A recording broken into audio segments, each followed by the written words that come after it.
and learn.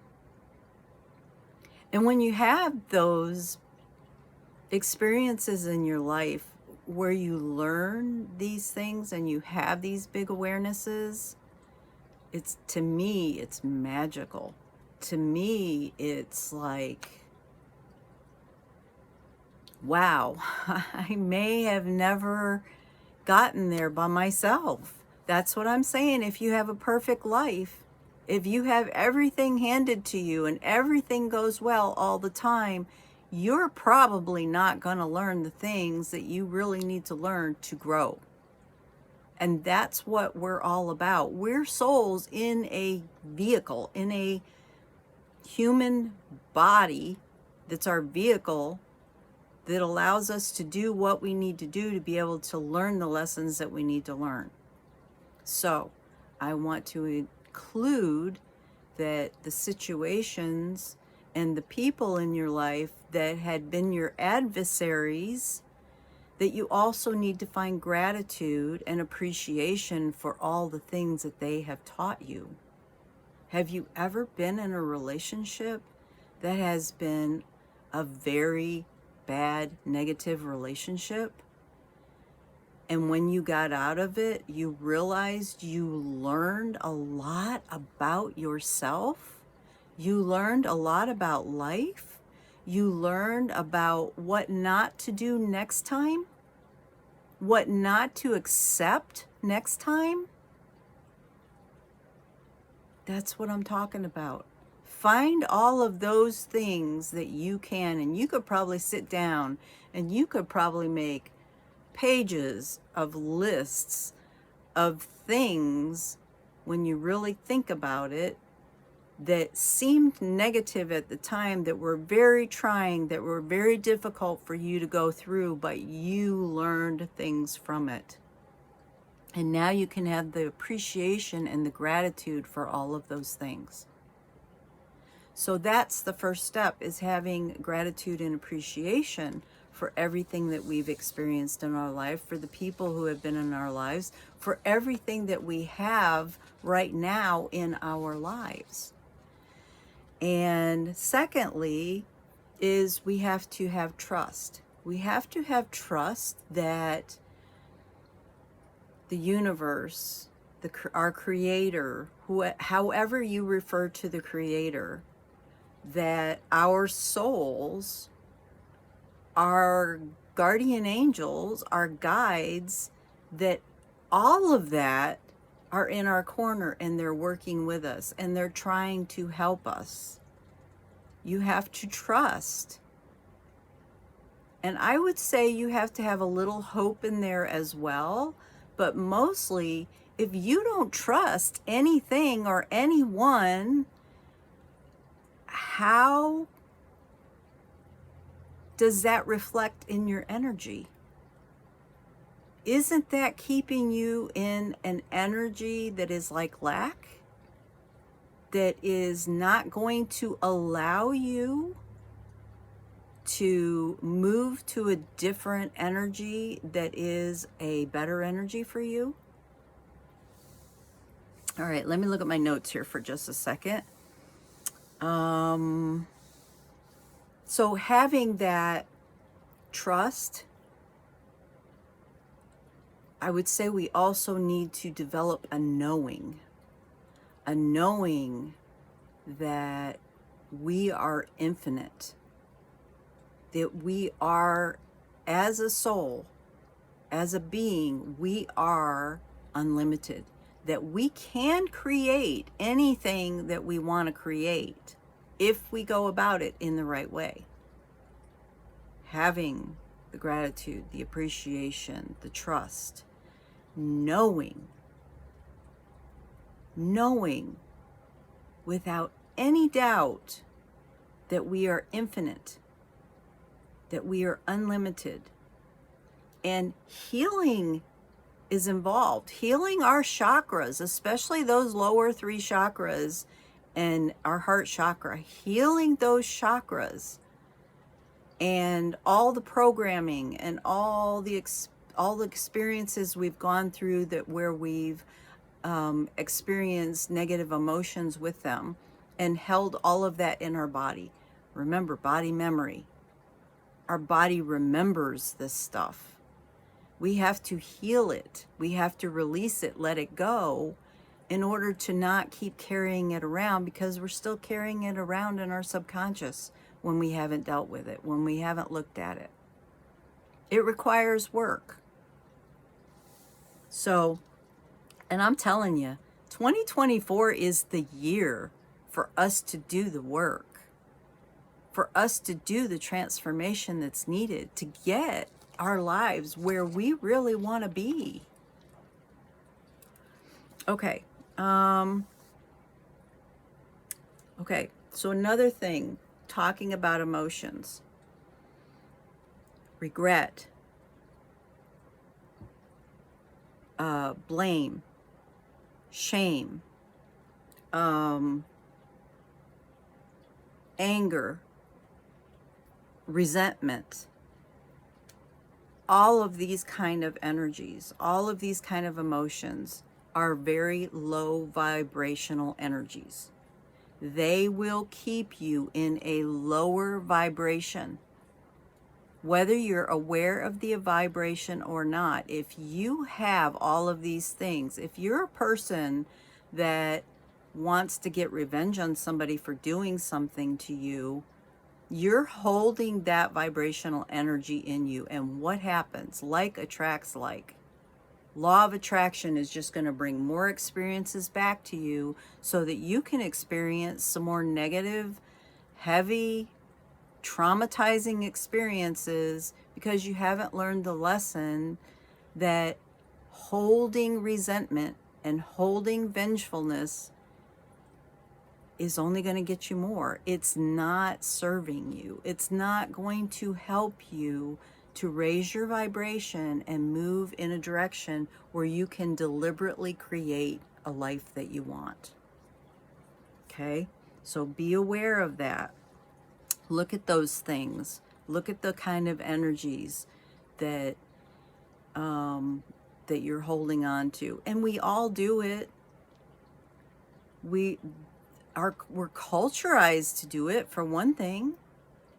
But certain people have patterns that make them want to be. I had somebody last year, we were having a conversation about, I think we were having a conversation about women who were trafficked, people who were human trafficking. Somehow we got on the discussion of vengeance and resentment that was attached to whatever conversation we were having.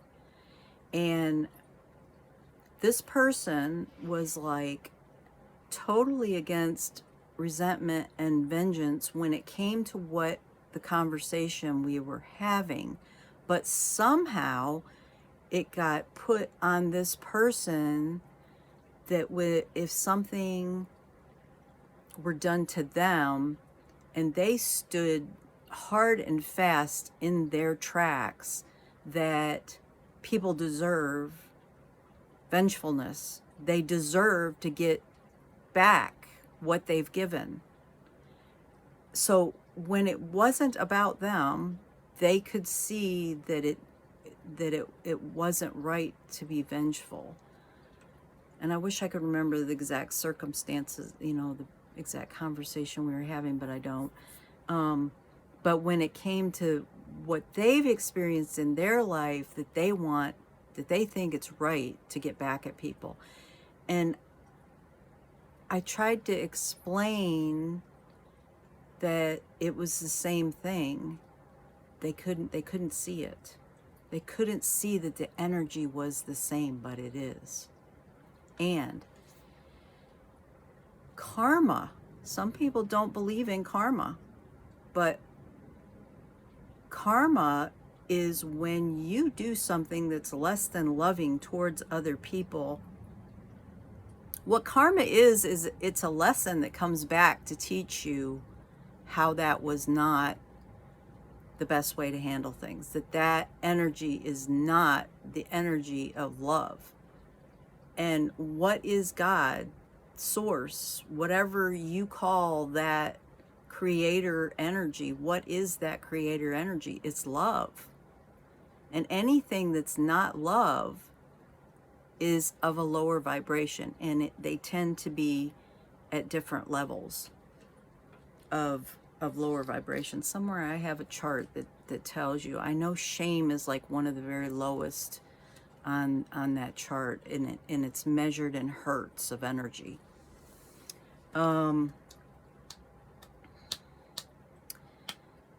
Okay, so enough on that.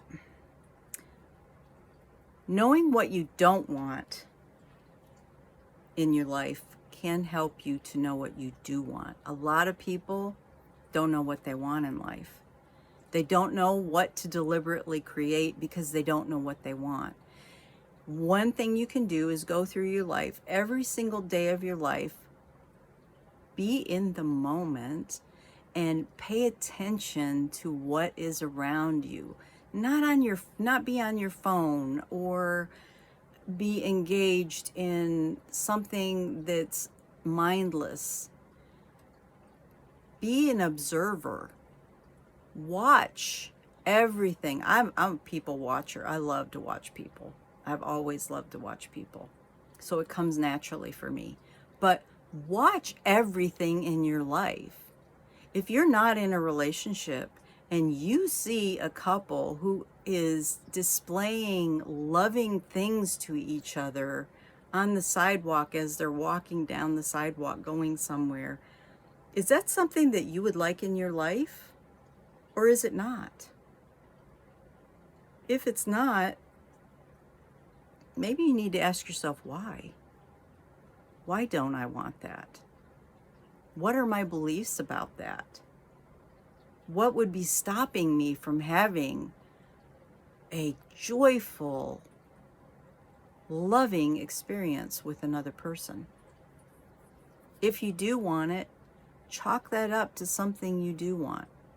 Now let's say you see a couple having an argument on the sidewalk. Or maybe a store owner is having an argument with a customer, or vice versa. And maybe you ask yourself, do I want that? Do I not want that in my life? Well, it's kind of negative. If you want it in your life, why do you want it in your life? Why do you want drama? Why do you want chaos? Why do you want negativity?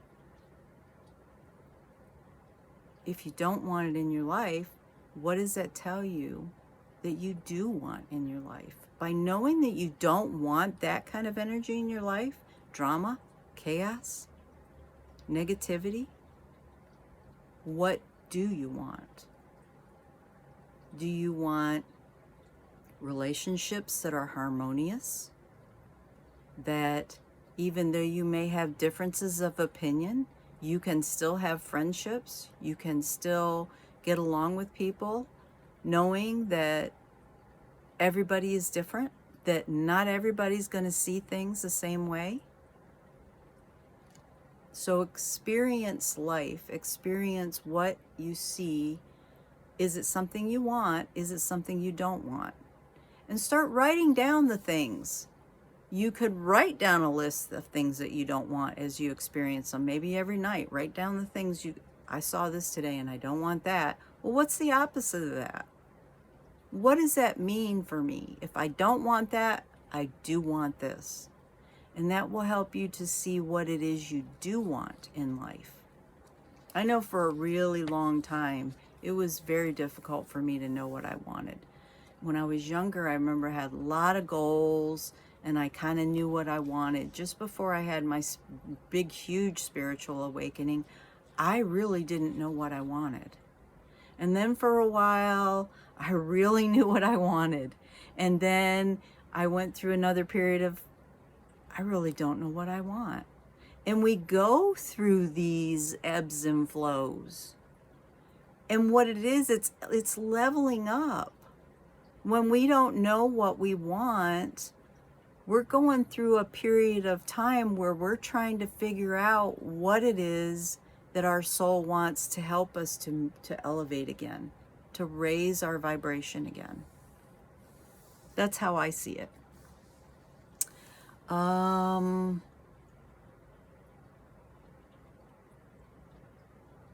So just know that what you focus on, we attract back to us. And when we try to deliberately create, what we're doing is we're trying to focus on not what we don't have, but what we would like our life to be. And then you take it a step further and you can write out something that you want your life to be, and write it in past tense. Write it like it's already happening right now. Like, I wake up every morning so excited and happy to be alive and to wake up. And my vibration is just so high.